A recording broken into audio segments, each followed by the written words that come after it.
Well, we had a story earlier on who are some of the biggest gainers when it comes to this year budget. We're going to have the budget reading next week.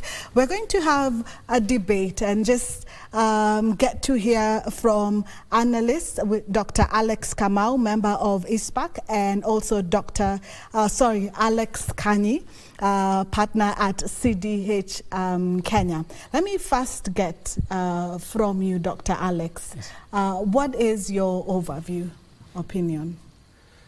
Yes, thank you very much for that question. My overview opinion is that we have focused so much on debt repayment. Yes. Because actually the debt repayment is getting the lion's share of the budget. Yes. And we are doing that at the expense of other essential services, like the budget for education sector has been cut. Yes. The healthcare budget has been cut. Yes. We see also social services budget being cut. Yes. So basically it's a very tough situation because the government, the fiscal space for the government is very limited. Yes. And therefore we are likely to have a very tough year ahead. Yes. Because we are likely to see the government continue to overborrow domestically. Yes. And therefore that will increase inflation. Interest rates are likely to go up. So I think it's a matter of advising Kenyans to really tighten their belt, as the president keeps saying. Yes. Yes. But even as you say tighten belts, then Kenyans are also wondering, because even as you look at it, you'll see there's an increase in expenditure. As we tell Kenyans tighten belts, which is normal, then why doesn't the government also have that option of tightening belt?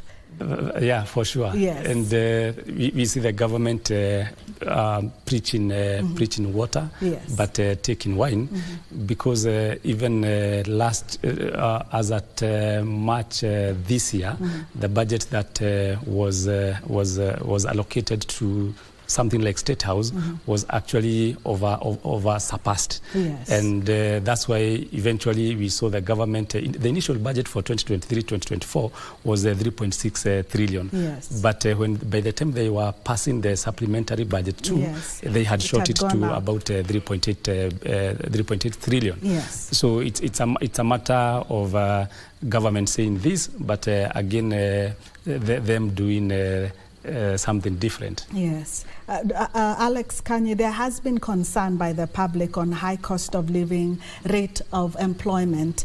Does it look like the government is responding to the people's concern? Well, I don't think so. But perhaps my colleague, Dr. Kamau, could be speaking about it. Yes, he's touched a little bit on it.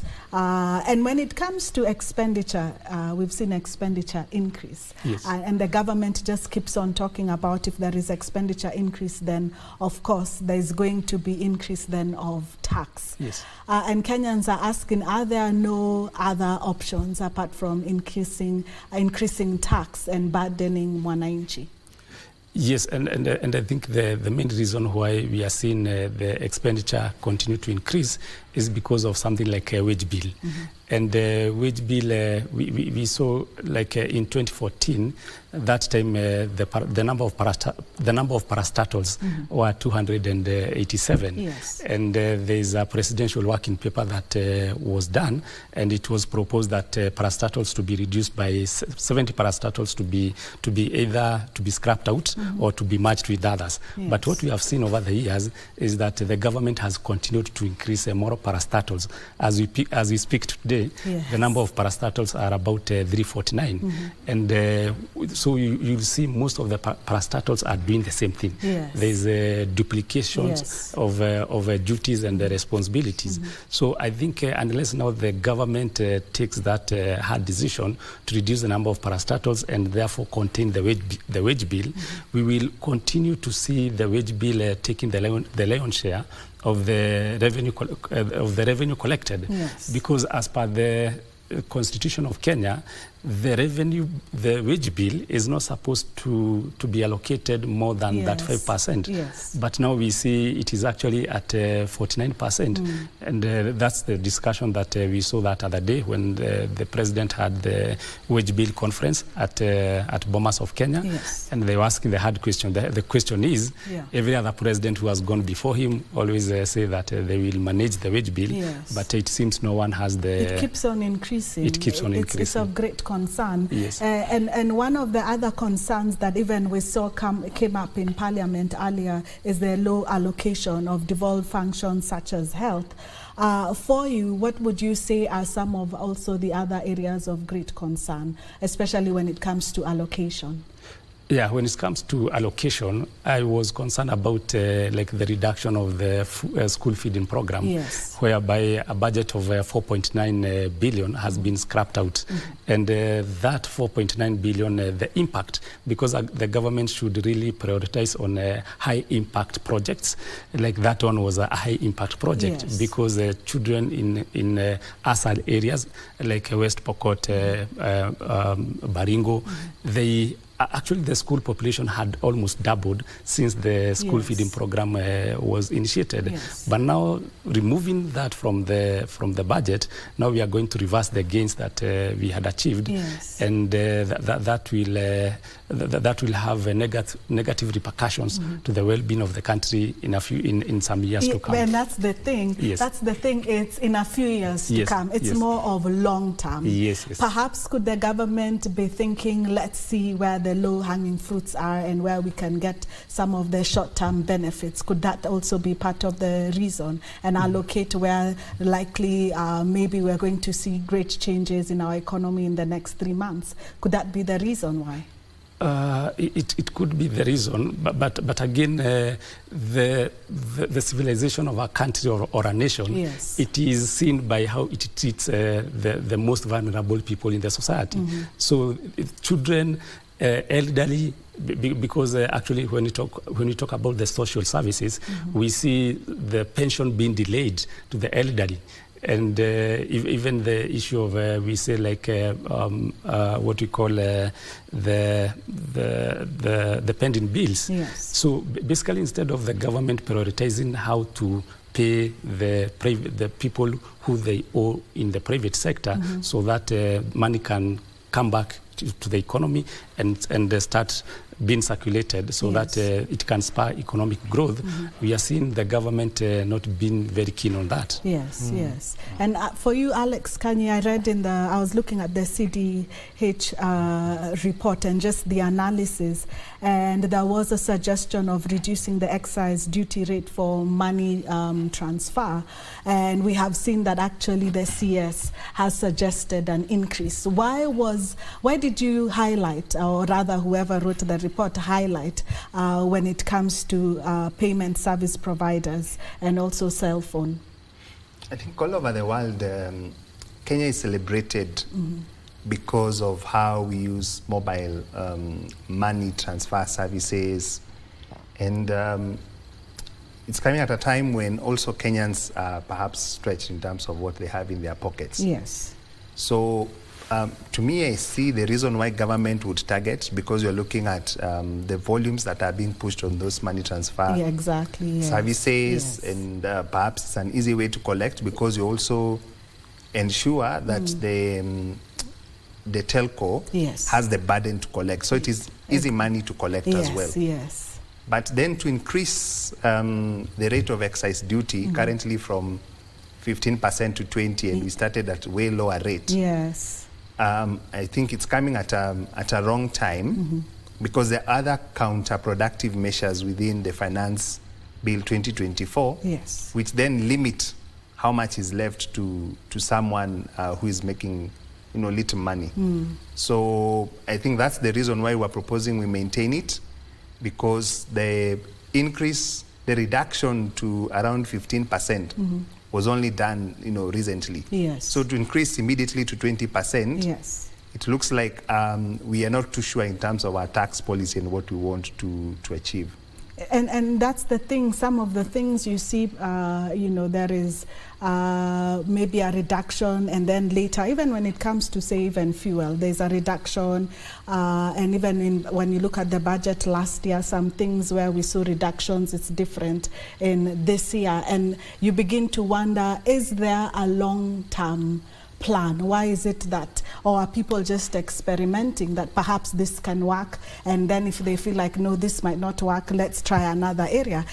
Does it feel like there is a long-term plan when it comes to our economy and even improving our economy? From a tax side, there is the long-term plan. Yes. For once, we now have a medium-term revenue strategy, so that we are clear as to what sectors we are targeting, and also what measures the Revenue Authority will have to implement to ensure that we get consistent tax revenues. So that is there. Yes. From 2024, 2025 to around 2027.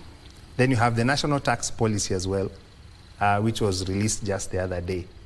It's been a draft for some time, and now we hope we have the final thing. It also kind of talks to the government plan, yes, to not only ensure that we increase the tax base, but also ensure that we have a predictable tax environment, especially for investors. So we see that as something that is positive. On the budget side, not too sure what we are planning, yes, especially around our expenditure. But my major concern is that we plan to spend without thinking about where the money will come from. Yes. I tend to think that is the way we are doing it. And the reason for that is you have your, say, 2023, 2024 yes, year, which ends in June. And as at April, we had collected 1.7 trillion vis-a-vis target of about 2.4 trillion. Yes. Basically, we are going to land at a deficit. Yes. And then someone then says we are going to collect 3.4 trillion 2024, 2025. Yes. When you haven't even crossed 2.5, or you won't cross 2.5 trillion yes, in the previous year. Where is this money coming from? Which ties to what now Dr. Kamau is saying, that there will be a lot of borrowing to come, yes, if we insist on going through the budget as it is. And that doesn't mean well. Yes. Yeah. Just, you mentioned a bit, but I just want you to go a bit further, even from what he's saying, that it looks like we plan to spend without yes, knowing where this money will come from. And that tells me that the money will come from us, more yes, taxation, yes, and then unfortunately also borrowing. Give us a prediction of how this year is likely to look like, with that in mind. Yes. If we're forced to borrow more than even the amounts that we have borrowed now, yes, how is it going to look like for Kenyans? Yes. It's a good question. Actually, as my colleague Alex has said, the problem is that we plan to spend what we have not earned. Yes. And when we plan for revenue, we also employ very ambitious and aggressive strategies. Yes. Because if last year, the year that is going to end by June this year, the financial year for the government, we had planned to collect about 2.9 trillion. But we are very far away from hitting that target. Yes. In fact, we reduced it to 2.4 trillion when we discovered perhaps 2.9 was too ambitious. Yes. Yes. So I think what will happen is that the government will continue to borrow heavily, and if it is not able to really get financing from borrowing, yes, what happens is that the development agenda, yes, or budget, yes, is the one that yes, gets a hit, yes, because the recurrent expenditure every other time it has to be paid. Yes. And also the CFS Consolidated Fund Service, which contains the debt servicing, yes, and also the amount of money that we pay to pensioners. So every other time there's a shortage in funding, the portion of the budget that gets the hit is the development budget. And for a country to grow, the only way to grow is by being by investing so much in the infrastructure, which is part of the developmental budget. So we are likely to see the debt levels increasing at a higher rate compared to the level the country is growing at. And it is very sad that right now we might say the inflation is low, but it is only low because the CBR rate is very high at 13%. So if the CBR was to come down, then we would see inflation going up. And because the CBR rate is very high, also the cost of borrowing is very high. And that's what they are doing is crowding out the private sector. And by continuing to borrow at high interest rates in terms of the treasury bonds, is basically what they are doing is to kick the can down the road. And that effect will continue to snowball to a point that we may start facing debt sustainability issues. Basically giving someone else an excuse to tell us we inherited a lot of debt, and therefore we have to find ways to raise the revenue. So basically you borrow long term, plan maybe you're out of government in the next 10 years. And then the next guys will be saying, this is what we inherited. They'll come and tell us the same stories. And then at the same time as they campaign, they also tell us, we will not borrow. And then in like 2 years into the government, then we are shocked. How did our debt burden get to this level? And it's quite interesting to see what is happening. And I think it's time we had a more focused discussion around the budget. So that we are clear and say, this is what as a country we're able to afford. We try to reduce wastage, like Dr. Alex is saying, we try merge some entities, we try implement some austerity measures, starting from the top in terms of travel and things like those, so that then when we reduce that, then we come to terms with how much we're able to collect, and therefore also plan to borrow less in the years to come. Because as it is right now, it appears like we've planned to borrow more, but it's a story that is not being told. But do you think that Kenya will eventually get out of this cycle of debt? It comes up, I think the last time we didn't have such a heavy debt burden was during President Kibaki's time, and his budget was actually within what Kenya could actually afford. Are we ever going to get back there? Because every year it seems like the debt just keeps on rising.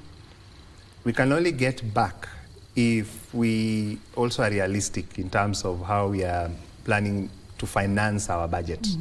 If we are not realistic, definitely it won't get any better.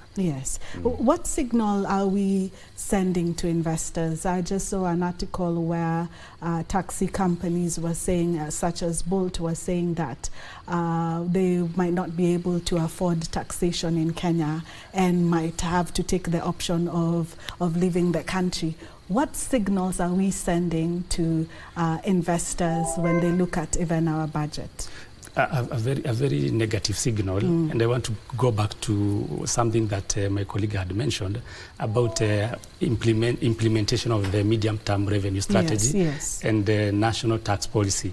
Those documents are there, but they are not being followed. Because like the medium-term revenue strategy was to say that we should be seeing the corporation tax reducing from 30% to around 25%. We should be seeing VAT coming from 16% to 15% and eventually to around 14%. But that is not happening. Even on the issue of the national tax policy, we are supposed to see more stable policies being put in place to guarantee predictability. And that's the kind of the environment that attracts foreign direct investments. But without that kind of an environment, we see the government, for instance, last year they lowered the import declaration levy. Then all of a sudden, a year later, they raise it. So there's a lot of confusion. So sometimes I'm like, is this docket actually meant for planning? And that's part of that docket. But anyway, from even the proposal, the CS proposal, what's your take on the import declaration fee? My expectation would have been, could we have a discussion around what is it that informed the reduction of the import declaration fee to about 1.5%? And the railway development fee. And the railway development fee. Yes. I don't know whether it was 1.5 or 2%. What is it that informed that?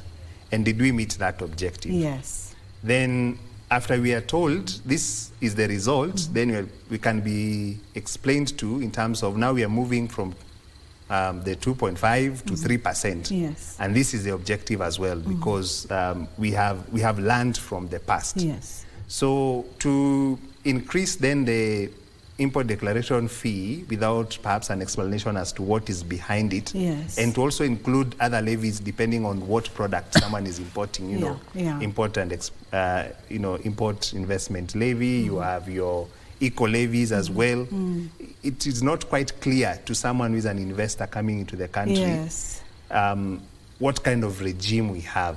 And having acted for some of these international investors, it's a worrying trend, because they're asking us, how do I plan for 5 to 7 years when your government is making frequent tax changes every year? It's not quite a predictable space to operate in. As we come to the end of the interview, my director tells me I only have 1 minute to go.